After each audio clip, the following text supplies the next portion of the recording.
ஆண்டவர் இரட்சகருமாக இயேசுவின் இனிதான நாமத்தினால் உங்களை வாழ்த்துகிறேன். நம்முடைய ஆவிக்குரிய சிந்தனைக்காக மத்தேயு எழுதின சுவிசேஷம் 25 அதிகாரம் 24, 25 வசனங்களை நான் வாசிக்கிறேன். ஒரு தாளந்தை வாங்கினவன் வந்து, ஆண்டவனே, நீர் விதைக்காத இடத்தில் அறுக்கிறவரும் தெளிக்காத இடத்தில் சேர்க்கிறவருமான கடினமுள்ள மனுஷன் என்று அறிவேன். ஆகையால் நான் பயந்து போய் உமது தாளந்தை நிலத்தில் புதைத்து வைத்தேன், இதோ உம்முடையது வாங்கிக் கொள்ளும் என்றான் சொல்லப்பட்டிருக்கிறது. ஒரு எஜமான் தன்னுடைய ஊழியக்காரர்ல கூப்பிட்டு ஒருவனுக்கு 5 தாளந்து, என்னவனுக்கு 2, என்னவனுக்கு 1 கொடுத்து புறப்பட்டு போகிறான். தூர தேசம் போனவன் பின்பு திரும்பி வந்து கணக்கு கேட்கிறான். 5 வாங்கினவன் நான் 10 மாற்றினு சொல்கிறார். தட்டி கொடுக்கிறார், பாராட்டுகிறார், பொறுப்பை கொடுத்து எஜமானுடைய சந்தோஷத்துக்குள் போக முடியாது செய்கிறார். 2 தாளந்து வாங்கினவன் வந்து அதன் டபுளாக மாற்றினேன், 4 மாற்றினேன். அதே மாதிரி அவனும் பாராட்டப்படுகிறான், எஜமானுடைய அந்த சந்தோஷத்துக்குள் போகிறான். 1 தாளந்து வாங்கின வந்து நிக்கிறான். என்னப்பா நீ அதை கணக்கு கொடுன்னு சொல்லும் போது அந்த மனுஷன் தான் சொல்றான், நீர் விதைக்காத இடத்துல அறுக்கிறவரே, அதிக பிரசங்கித்தாங்கன்னு சொல்லுவாங்க. சிலவங்க ரொம்ப மிஞ்சின நீதிமான அல்லது ரொம்ப அறிவாளியா காமிச்சிக்க விரும்புவாங்க நிறைய இடத்துல. இவன் அப்படிதான் பண்றான், நீர் இப்படிப்பட்டவர் அப்படிப்பட்ட, அதனால நான் என்ன பண்ணிட்டேன், எதுக்குடா பிரச்சனை புதைச்சு வச்சிருக்கேன், நான் வேணா வச்சிடுங்க திருப்பி கொடுக்கிறான். எஜமானுக்கு கோபம் வருகிறது. கொடுக்கப்பட்டதின் நோக்கம் இதை நீ மல்டிப்ளை பண்ணணும், அதை பெருக பண்ணணும், ஆனால் நீ அதை செய்யவில்லை என்று சொல்லி அதை பிடுங்கி அதிக தாளந்தை கொடுக்கப்பட்டவன்றை கொடுத்து இவனை அதோடு விட்டுவிடவில்லை. அழுகையும் பற்கடிப்பும் உள்ள இடத்துல சோம்பரியான ஊழியக்காரன் சொல்லி திட்டி தூக்கி போட்டுருந்தாரு. நீ உண்மையா இல்ல, பொறுப்புல உறுதியா இல்ல, கொடுத்ததை நீ புரிஞ்சிக்கல, உனக்கு கொடுத்த தாளந்தை நீ புதைச்சு வச்சுட்டா. வேதனையான ஒரு முடிவு இங்கே ஆண்டவர் கொடுக்கிறார், அந்த எஜமான் கொடுக்கிறார். யோசித்து பாருங்கள், நம்முடைய வாழ்க்கை இந்த பூமியில ஏதோ வாழ்ந்துட்டு போறதுக்கு இல்ல, அதுல ஒரு நோக்கம் வச்சிருக்கிறார், ஒரு திட்டம் வச்சிருக்கிறாரு. ஒவ்வொரு நாளும் அதை நினைச்சது பயனுள்ளதா மாற்றி கொடுக்கணும், கணக்கு கொடுக்கணும். நம்முடைய தலைவனாகிய இயேசு, நம்முடைய எஜமானாகிய ஆண்டவர் ஒரு நாள் கணக்கு கேட்பாரு. வெறுங்கையா போய் நிற்க கூடாது. நான் இவன் புதைத்து வைத்த நிலைமை இதுல எழுதப்பட்டிருக்கிறது. ஓமையா ஆண்டவர் இதை சொல்றாரு. இது அப்படியே நடக்கிறது, நடக்கும். எப்படி இருக்கும் கொஞ்சம் யோசித்து பாருங்களா.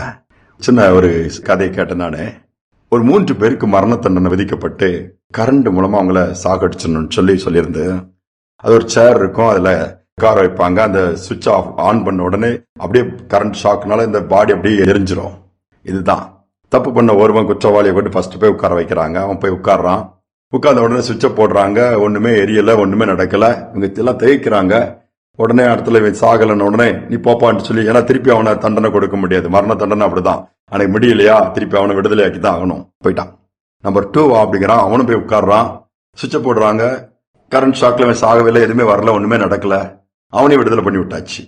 3வது ஆள் ஒரு சயின்டிஸ்ட் வரான். அவனுக்கு கொஞ்சம் அறிவு அதிகமா இருக்கும்ல. உடனே அவன் வந்துட்டு உட்காந்துட்டு இவனுக்கும் சரி என்ன ஆகுதுன்னு தெரியலன்னு சொல்லி இவனுக்கு அந்த டைம்ல சுவிட்ச் போடலான்னு பார்க்கும்போது இவர் அப்படி வந்து உட்கார்ந்தவர் சுற்றிலும் அப்படி ஒரு ரவுண்டு பாக்குறாரு. பார்த்துட்டு அந்த சேர்ல உட்காந்துட்டு பார்த்துட்டு சொல்றாரு, அந்த பிளக்குன்னு சொருவாமல் இருக்குது, அது எப்படி சொருவனா தானே அந்த சேருக்கு கரண்ட் வரும் அப்படின்னு சொல்லி இருக்கிறாரு. அப்பதான் ஐயோ பிளக் அப்படியே உருவி வச்சிருக்கிறோமா, அதான் அந்த 2 பேர் தப்பிட்டான் சொல்லி அந்த பிளக் எடுத்து கரெக்டா சொருவி வச்சு சுவிட்சை போட்டானா. கரண்ட் வந்துச்சு, இந்த ஆள் சாம்பலா போயிட்டானா.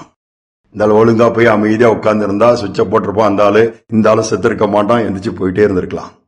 அநேக நேரம் அப்படிதான். நமக்கு தான் ரொம்ப அறிவு இருக்குது, நாங்க தான் பெரிய இந்த இடத்துல படிச்சிருக்கிறோம், எங்க காலேஜ் தெரியுமா, எங்க ஸ்கூல் தெரியுமா, எங்க கம்பெனி தெரியுமா, என் வேலை தெரியுமா, என் குடும்பம் தெரியுமா, கொஞ்சம் எக்ஸ்ட்ரா பிட்டு போடும்போது மொத்த பிட்டு போயிடும். அவ்வளவுதான்.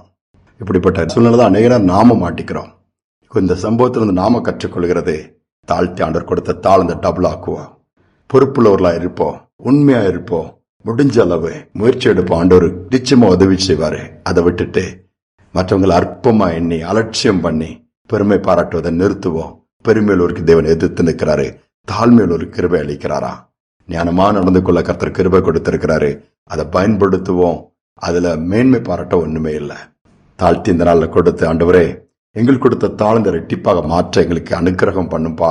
உமக்கு முன்பாக ஒரு நாள் வந்து நிக்கணுமே, வெறுங்கையா நாங்க நிக்க கூடாது. ஆத்துமாக்களை ஆதாயப்படுத்தணும், முடிஞ்ச அளவு எங்க குடும்பத்தையாவது ஆதாயப்படுத்தி நம்முடைய சமூகத்துக்கு கொண்டு வரணும். அந்த ஒரு எண்ணம் நமக்குள்ள இந்த நாள்ல உண்டாகட்டும். ஜெபிப்போமா. எங்கள் அன்பின் தகப்பனே, இதனால எங்களை ஒவ்வொருவருக்கும் நீர் கிருபை கொடுத்திருக்கீங்க, வாய்ப்புகளை கொடுத்திருக்கிறீங்க, வரங்களை கொடுத்திருக்கீங்க, வழிகளை திறந்து கொடுத்திருக்கிறீங்கப்பா, தாளந்துகளை கொடுத்திருக்கிறீங்க, படிக்கக்கூடிய பாக்கியத்தை கொடுத்துருங்க. அதெல்லாம் சரியாக பயன்படுத்துறோமான்னு சொல்லும் போது சில நேரத்துல யோசிக்க வைக்குது. நாங்க அதை சரியா பயன்படுத்தி அது நிமித்தம் நாம மகிமைப்பட, அது நிமித்தம் அநேகர் ஆசீர்வதிக்கப்பட, அநேகர் அது நிமித்தமாய் நன்மை பெற்றுக்கொள்ளத்தக்க விதத்துல எங்களை பயன்படுத்துங்க. அதோடு மட்டுமல்ல, நாங்கள் ஒரு நாள் உமக்கு முன்பாக நிற்கும் பொழுது நீர் கொடுத்ததை இரட்டிப்பாக்கி திருப்பி கொடுக்கக்கூடிய பாக்கியத்தை கொடுங்க. கேட்கிற ஒவ்வொரு பிள்ளைகளுக்கும் உண்டாகட்டும் அப்படிப்பட்ட பாக்கியம். ஒருவேளை தங்களை மேன்மை பாராட்டி உயர்த்தி பெருமை பேசிக் கொண்டிருக்க ஒருவேளை இந்த செய்தியை கேட்கிற அந்த நாள்ல இருந்து அந்த பெருமையெல்லாம் விட்டுட்டு தாழ்த்தக்கூடிய பாக்கியத்தை கொடுங்க. உணர்ந்து ஆண்டவர் தான் முக்கியம், அவரால் தான் எல்லாம் சொல்லி ஏற்றுக்கொள்ளக்கூடிய இருதயங்களும் உண்டாகட்டும். நாங்கள் ஒண்ணுமே இல்லப்பா, எல்லாமே நீங்க தான்.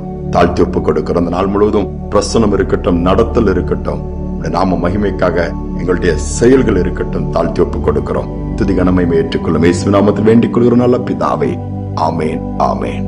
ஆண்டவர் கொடுத்த பொறுப்பை உணர்ந்து அதை ரெட்டிப்பாக்குவோம்.